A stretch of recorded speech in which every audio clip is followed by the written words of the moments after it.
Instagram stories for Wednesday, November 13th. I'm your host, Daniel Hill. Today on the show, the YouTube team is going to talk about a new update to Shorts that lets you link to your upcoming live stream. And the head of Instagram talks about how branded content does not affect the ranking that you get when you post content and how the Instagram algorithm treats that. Here's a quick word from our sponsor. Welcome back. The YouTube Creator Insider account, which by the way is rapidly becoming one of my most favorite accounts on the entire internet, recently posted a video with two updates. Number one, talking about longer shorts. Shorts were historically capped at 60 seconds. Now they can be up to 3 minutes, but you may have noticed when posting shorts longer than 60 seconds that they were not posting actually as shorts. I say this because I personally posted one that was about 1 minute and 15 seconds the other day, and it did not show up categorized properly as a short the way I wanted it to. I'm going to let the YouTube team explain. What's up, insiders? We have a short news flash for you today. Let's get into it. We've been getting questions about the rollout of longer shorts, so I've circled back with the team to get an update for you. The team is working to make sure shorts 1 to 3 minutes in length show up as such across channel pages, studio, and subscriptions, and now expect this to be the case by early December. We'll keep you posted if anything changes. Moving on. Viewers watching your shorts can now set a notification for your upcoming scheduled live streams starting in the next 24 hours. Your scheduled streams can be any orientation or even a premiere. This feature is rolling out soon to all users. And that's it for this week. From the creators of YouTube to YouTube creators, we'll see you next week. A couple of things I want to mention about what she just said. First, it seems like the rollout of shorts longer than 60 seconds is actually early December, based on what she stated in the video. Second, she's talking about a set reminder in shorts, which I think is a really interesting idea. This is to let you remind viewers about upcoming scheduled live streams that you're going to have in the near future. I was thinking that Instagram should have something like that, where you can tell people that you're going to go live. And one of my friends online, Heston, who, by the way, I haven't had on the podcast yet, but I am planning on it. Heston, if you're listening, I'm going to get you, bro. Heston said that Instagram does have something similar, that you can do the same via the events reminder when you upload a reel. He is right. I had forgotten about this. It doesn't link to a live stream the way YouTube Shorts can, so it's a little bit different. But basically, on Instagram, when you create a reel, you can add a reminder, and the post will include a button to view event details, including the event's title and time. People can also get reminders before the event starts. That isn't exactly the same because it's not linking to a live stream, but it's nice to have this option. Okay, let's move on to the Instagram topics, starting with the head of Instagram talking about branded content. You may have had the experience in the past on Instagram where you create a piece of content, it gets a certain amount of engagement, likes, comments, views, whatever, and then you do a partnership with a brand for some kind of content, and the content that you post in partnership with that brand performs much more poorly than the content that you made for your own page. Why does that happen? Is Instagram suppressing your content just because you have the branded partnership tag on it? Interestingly, that's not the case, according to the head of Instagram. Here's his answer.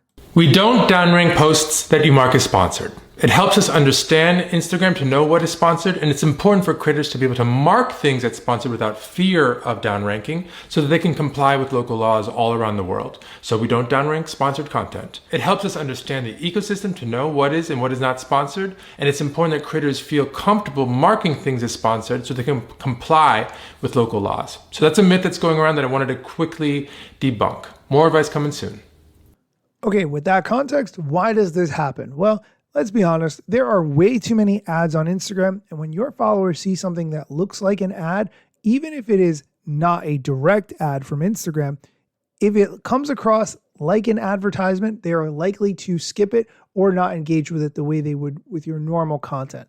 That's my theory anyway. I don't have any data to back that up. Just the fact that I don't spend time consuming ads on Instagram. And when my friends make branded posts, unless I'm incredibly interested in the product or what they've done creatively, I keep scrolling.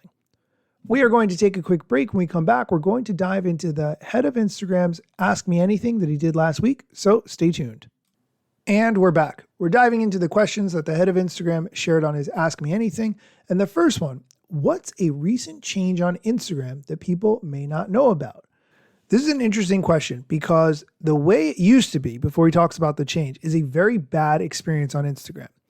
If you were to open up the Instagram app and it immediately refreshes, you will see some content for a fraction of a second, which you might be interested in, but now the app has refreshed to completely new content, and good luck finding whatever it was that you saw for that half a second. Who made that post? You might not have been able to read it quick enough. What was the post about? Who knows? You're never going to be able to find it again. Good news, Instagram has stopped doing that. We stopped doing something that we internally call rug pull. So we've all had that moment where you open up Instagram and you're looking at something, and then all of a sudden new content comes in and it moves, and it's really annoying. We did that because we were trying to load content and it was taking a while. So we showed you something that was already downloaded in the meantime, and it generally is good for engagement. That said, it's really annoying. So we stopped doing it. So basically what we do now is we load new content and we will not show it until you scroll, and we'll insert it below. We actually took a little bit of an engagement hit for this, but it is a much better experience for the average user. So there's no more rug pull. Nice to see Instagram doing something to benefit the end user for once and not the bottom line. I am here for it. Next question. Tip for creator burnout? I'm going to let Adam go first, and then I will give my tip on how to prevent creator burnout. Creator burnout is definitely a thing. It can be exhausting to feel like you have to constantly produce and produce and produce. So if you are feeling yourself burnt out, if you're not finding joy in it in the same way anymore, then I encourage you to take a step back.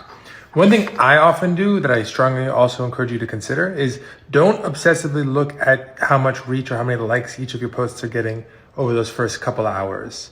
Honestly, people sometimes delete things that they don't think they're doing well, but that's generally a mistake, because having one post that is not as good as your others isn't going to really affect your reach next time you post. So try not to just sit there and obsessively, if you can, I know this is hard to do, look at exactly how everything is doing as it's happening.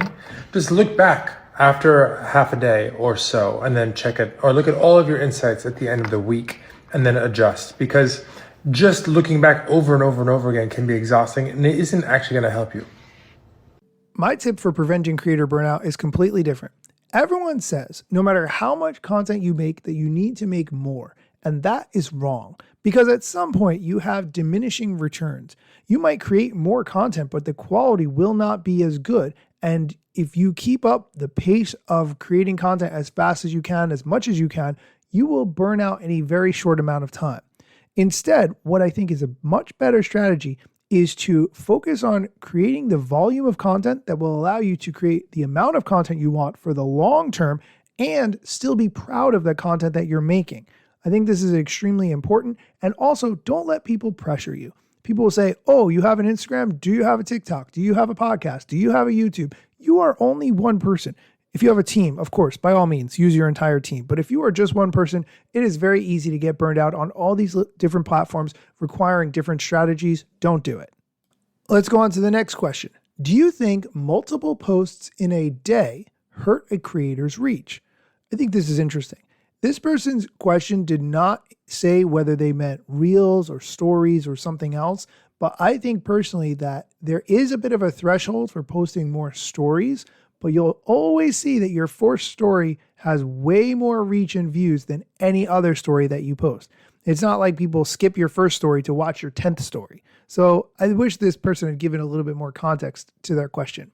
Here's Adam's answer to, do you think multiple posts in a day hurt a creator's reach? I like this question because it gives me an opportunity to differentiate between overall reach, how many people you reach in a month, and reach per post, how many people you reach when you post with just that post.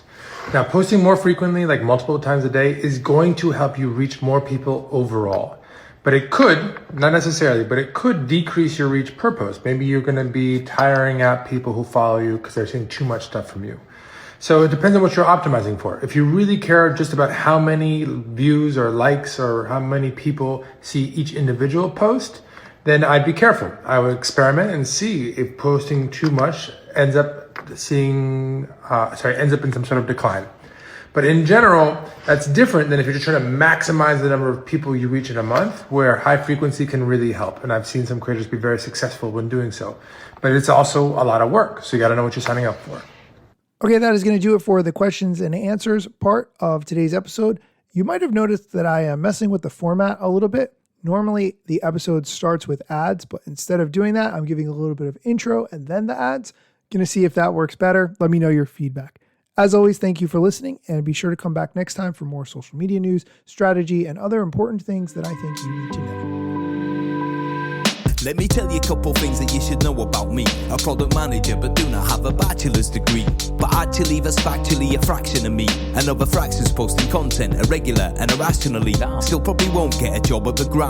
They forgot, they don't know, or don't care who I am. That's why you never see me at the parties and events. My lack of followers must make me irrelevant. Don't have a course, a book to sell to make a bag of grand. Not a social media marketer, don't represent any brands. Plain to see, don't have an agency, but I got a lot of spam. Just putting in my work without the glitz and glam. Won't catch me eating fish unless it's shrimp or clam. No six pack, no risk that, there's a gym card in my hand. Don't have a full-time job, but I got a lot of plans. Stay plotting, dropping knowledge on TikTok and Instagram.